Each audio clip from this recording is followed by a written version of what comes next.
What's up, everybody?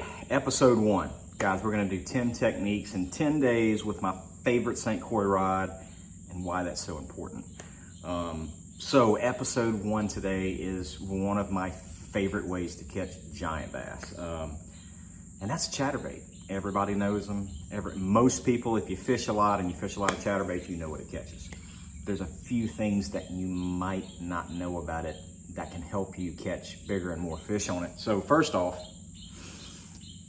favorite rod for this technique, Victory 7.3 MHF. That's medium, heavy, fast.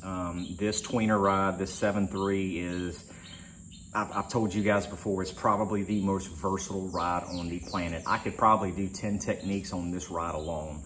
There's a reason why I have a lot of this exact same rod, because I can do so many things with it. It has the sensitivity, the backbone, the feel, the balance, everything that you need in one rod at a price point that everybody can afford. It's a $200 rod. There's only a few series that actually you can get this size in on a bait caster. The other one is the new Legend Tournament that was just released this year. So, tricks to the trade behind this thing. 7.3 Victory MHF.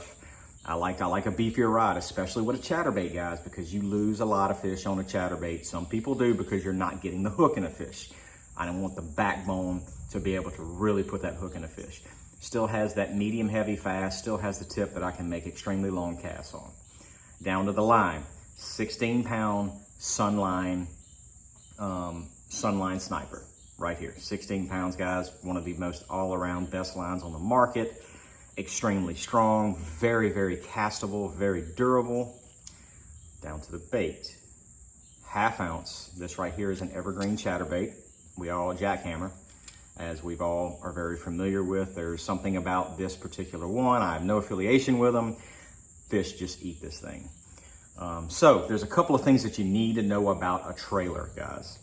Trailers are not created equally when it comes to a chatterbait.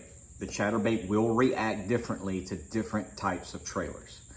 So here's the thing to keep in mind. And I know this might not make a whole lot of sense, but the more action a trailer has as far as tail wobble or zigzag side to side, the more action you have with that trailer, the more erratic that chatterbait becomes. You'll notice if you're throwing like a paddle tail or something and you're reeling it in, it'll kind of lose. It's not chattering all the time. What it's doing is the movement of that tail is kind of messing up the rhythm of the chatterbait. You don't get and what happens if you're looking at it when it does that and you kind of lose that, the chatterbait kind of dives one side or the other. So to keep that in mind. So one of the most used trailers that I throw on it is that Yamamoto Zeiko. It's a 4-inch Zeiko.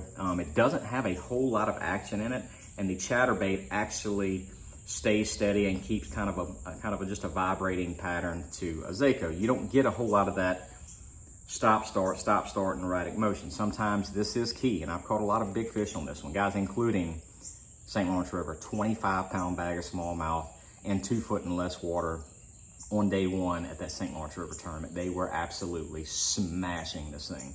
When they are up shallow, I don't care what species it is, they will eat this chatterbait. So, a couple of other ones, guys. The trailers. Missile Baits Shockwave 4.25. This was one that I caught. This is multi-species, guys. I caught all those big redfish in the Redfish Bassmaster Championship Cup with Skeeter and Yamaha last November. If you guys watched that on TV, this is exactly the trailer that I was putting on. And those redfish really like that erratic action because of the paddle tail. It loses its cadence and it darts from side to side. The other one in the St. Lawrence River that I was going back and forth to was this Hog Farmer. This right here is a spunk shad. John Cruz actually told me, hey, you might want to try this, and it gave it that same erratic action. So chatterbait, guys, can catch giant fish year-round. 7.3 St. Croix Victory MHF, one of the most versatile rods on the planet, guys. So tune in tomorrow. We'll see what's up next. So dream big. Episode 1 is done. Episode 2 coming tomorrow.